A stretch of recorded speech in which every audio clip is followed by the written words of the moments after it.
ایک یتیم بچہ تھا، اس کا نام عبدالعزہ تھا۔ چچا نے اس کی پرورش کی۔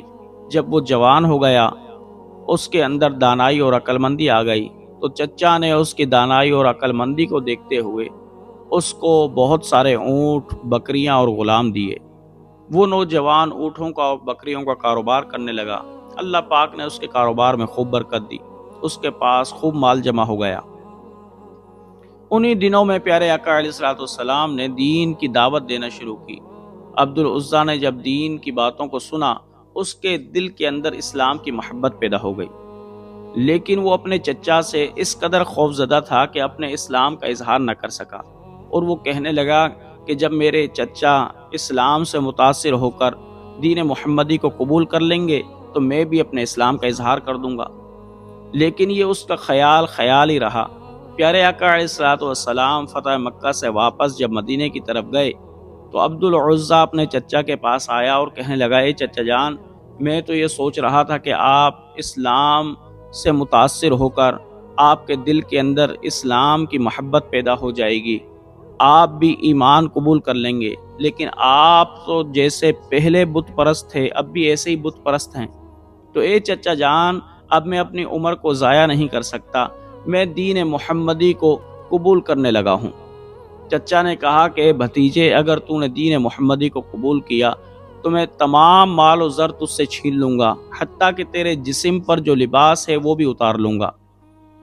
عبدالعزیٰ نے کہا کہ اے چچا جان، یہ مال و زر تو دنیا کے اندر ہی رہ جائے گا، آخرت میں تو فقط ایمان کام آئے گا۔ اے چچا جان، یہ مال تم رکھ لو، لیکن میں تو دین محمدی کو ضرور قبول کروں گا، اس لیے کہ میں کفر و شرک سے بیزار ہو چکا ہوں۔ اب وہ عبدالعزیٰ اپنی والدہ کے پاس آیا اور کہا کہ اے والدہ، تم مجھے ایک کمبل دو۔ والدہ نے ایک کمبل دیا۔ عبدالعزیٰ نے اس کمبل کے 2 ٹکڑے کیے، ایک ٹکڑے سے اپنے سطر کو ڈھانپا، ایک ٹکڑے سے اپنے جسم کو ڈھانپا، اور وہ لباس اتار کر اپنی ماں کو دیا اور کہا کہ یہ میرے چچا کو دے دینا اور ان سے کہنا کہ یہ تمام مال و زر تم اپنا رکھو، اب میں تو جا رہا ہوں۔ عبدالعزیٰ مدینے کی طرف روانہ ہوا۔ جب مدینے پہنچ گیا، مسجد نبوی میں آ کر بیٹھ گیا اور پیارے آقا علیہ الصلوۃ والسلام کا انتظار کرنے لگا۔ پیارے آقا علیہ الصلوۃ والسلام جب نماز کے وقت آئے تو آپ نے اس نوجوان سے پوچھا کہ تم کون ہو؟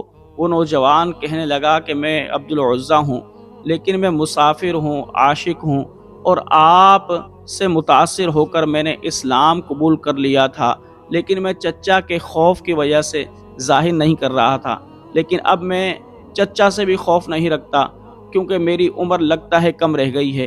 پیارے آقا علیہ الصلوۃ والسلام، اب میں اسلام قبول کر چکا ہوں، آپ مجھے اپنے پاس رکھ لیں۔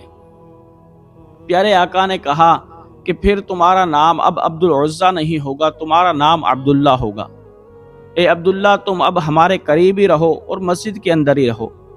اب یہ عبداللہ مسجد کے اندر ہی رہا اور اصحاب صفہ کے اندر شامل ہو گیا۔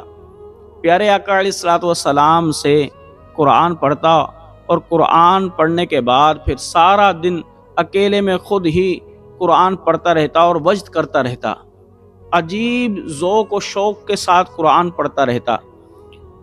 ایسے بھی عاشق صحابہ گزرے، دیکھیں مال و زر سب کچھ چھوڑ دیا، شہرت بھی چھوڑ دی، ایک ٹاٹ کا لباس پہن کر، ایک کمبل پہن کر زندگی گزار رہے ہیں۔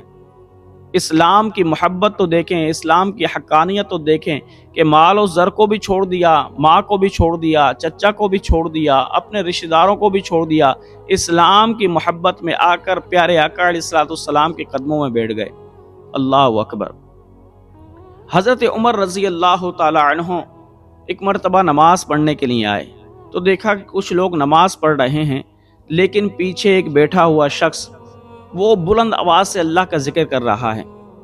حضرت عمر رضی اللہ تعالی عنہ کہنے لگے کہ یہ عجیب آدمی ہے، لوگ نماز پڑھ رہے ہیں، ان کی نماز کے اندر خلل آئے گا اور یہ بلند آواز سے ذکر کر رہا ہے۔ پیارے آقا علیہ الصلوۃ والسلام نے جب یہ سنا تو کہا کہ اے عمر، اس نوجوان کو، اس عبداللہ کو کچھ نہ کہو، اس لیے کہ یہ اللہ اور اس کے رسول سے محبت کرتا ہے اور اللہ اور اس کے رسول کی خاطر سب کچھ چھوڑ کر آ گیا ہے۔ اللہ اکبر۔ روایات کے اندر آیا کہ جب غزوہ تبوک آیا تو یہ عبداللہ پیارے آقا علیہ الصلوۃ والسلام کی بارگاہ میں آیا اور کہنے لگا یا رسول اللہ آپ دعا فرمائیں کہ تبوک کے موقع پر جب جنگ ہو تو میں شہید ہو جاؤں۔ پیارے آقا نے فرمایا جاؤ فلاں درخت کی چھال لے کر آؤ، چھلکا لے کر آؤ۔ وہ عبداللہ گیا، درخت کا چھلکا لے کر آیا، پیارے آقا علیہ الصلوۃ والسلام نے تعویذ بنا کر بازو میں باندھ دیا اور اللہ پاک سے دعا کرنے لگے کہ یا اللہ میں کفار پر اس کا خون حرام کرتا ہوں۔ جب یہ دعا کی تو عبداللہ کہنے لگا یا رسول اللہ میں تو آپ سے شہادت کی دعا کرواتا ہوں اور آپ نے میرا خون ہی حرام کروا دیا۔ پیارے آقا نے فرمایا اے عبداللہ جو اللہ کی راہ میں نکلتا ہے، راہ میں نکلنے کے بعد اگر بخار آئے اور بخار میں ہی وہ مر جائے تو وہ بھی شہید ہوتا ہے۔ حضرت بلال بن حارث مزنی کہتے ہیں کہ جب غزوہ تبوک پر روانہ ہوئے تو حضرت عبداللہ کو بخار آیا اور ان کا انتقال ہو گیا۔ حضرت بلال بن حارث مزنی کہتے ہیں کہ عبداللہ کتنا خوش نصیب ہے کہ رات کے وقت جب اس کی تدفین ہو رہی تھی تو میں دیکھ رہا تھا کہ حضرت بلال رضی اللہ تعالیٰ عنہ کے ہاتھ میں چراغ ہے اور حضرت ابو بکر، حضرت عمر فاروق قبر میں اتار رہے ہیں، پیارے آقا علیہ الصلوۃ والسلام قبر کے اندر ہیں۔ جب ان کو رکھ دیا گیا پیارے آقا علیہ الصلوۃ والسلام نے حضرت عبداللہ کو قریب کیا اور پھر پیارے آقا علیہ الصلوۃ والسلام نے عبداللہ کی قبر پر اینٹیں خود رکھیں، اور جب قبر مکمل ہو گئی اینٹیں وغیرہ رکھ دی گئیں، پیارے آقا علیہ الصلوۃ والسلام نے حضرت عبداللہ کے لیے ہاتھ اٹھائے اور دعا کی کہ اے اللہ میں عبداللہ سے راضی ہوں، یا رب تو بھی عبداللہ سے راضی ہو جا۔ حضرت عبداللہ ابن مسعود رضی اللہ تعالیٰ عنہ جب بھی اس واقعے کو یاد کرتے کہتے کاش کہ میں عبداللہ کی جگہ ہوتا، میں قبر کے اندر ہوتا اور مجھے پیارے آقا علیہ الصلوۃ والسلام کی دعا نصیب ہو جاتی۔ تو جوانوں حضرت عبداللہ کو پیارے آقا کی دعا کیوں نصیب ہوئی؟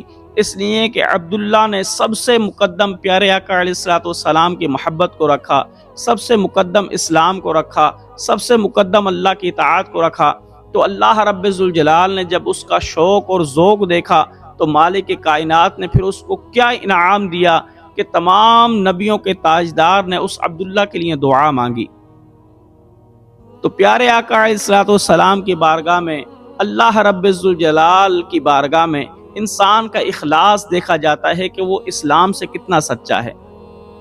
آپ جتنے اسلام کے ساتھ سچے ہوں گے، جتنے اسلام سے محبت کریں گے، آپ کو بھی اللہ رب ذوالجلال اتنے ہی انعامات عطا فرمائے گا۔